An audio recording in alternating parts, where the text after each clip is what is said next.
This is what you might have missed on BCSN's Sports Nightly.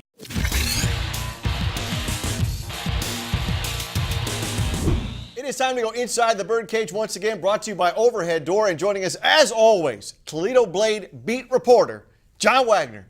Everything you would want to know about the Toledo Mud Hens and so much more. And some things you may not want to know. Well, that's true, too. John, here's my first question right out of the gate, and this is a broad one, so feel free to run with it. What is happening? They are horrible lately. Well, yeah, 1-8 in your first 9 games does qualify as horrible. Yes. And it's when you're 1-8, it's got to be a system failure. It can't just be one thing or another thing. It's everything.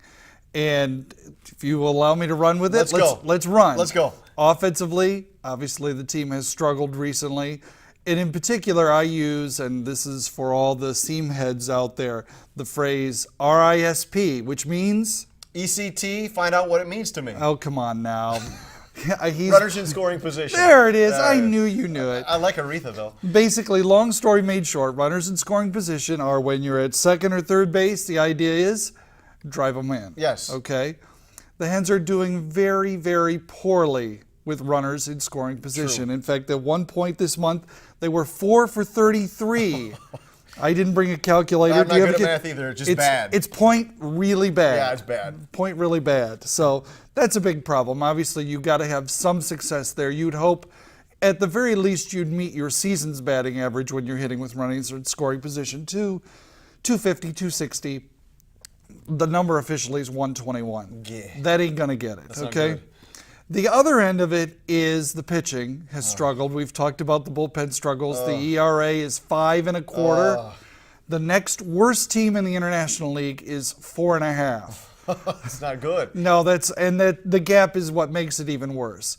And the big problem is walks. The Hens are giving up a lot of walks. And so when you were pitching growing up, high school, college, professionally, Eric, Yes. your pitching coaches always told you to Don't hurt yourself. throw. The fastball. No, throw. Come on now. Strikes. Throw strikes. Yes, yeah. yes. Well, it's not that simple, unfortunately. You don't want to just throw strikes. You want to throw quality strikes. True. And perfect example in Sunday's game. I talked about it in Monday's Blade. You want to get ahead of a hitter with the bases loaded, but you don't just want to throw the ball down the middle and allow them to hit a grand slam. We saw a better example earlier in the week. Mike Belfiore. 2 outs, 2 on, first inning, no score. He gets ahead, no balls and 2 strikes. What you want to do is make a quality pitch there. It doesn't even need to be a strike. Right.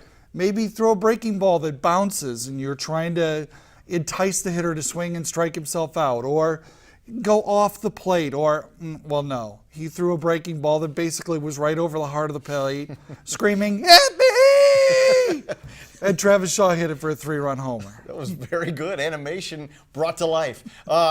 Okay, so is this just a trickle-down thing? Because we look up at the Tigers, the bullpen's horrible with the Tigers, the bullpen and the pitching not good with the Mud Hens. Is this an organizational problem? Well, it's funny you say that, because one of the people asked me, well, hey, is there help coming from Erie? The answer is no. They lost 12 in a row a few weeks back. So there may be players coming here and there, but there's not going to be a solution coming from Erie.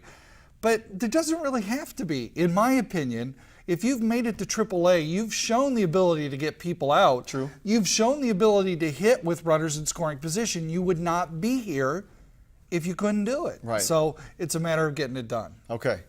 He is John Wagner with the silver lining somewhere in all of this horrible baseball that we've seen from the Toledo Mud Hens. So keep hope alive. Is that your message, John? No, the silver lining is they're on the road this week. We don't have to see it in and person. that'll give them a chance to get it all righted when the homestand starts next Monday. Always on the bright side of life. He's John Wagner, Toledo Blade. We'll see you next week in the Birdcage. Be sure to watch Sports Nightly weeknights at 10:30 on BCSN and follow us on Twitter at sports_nightly.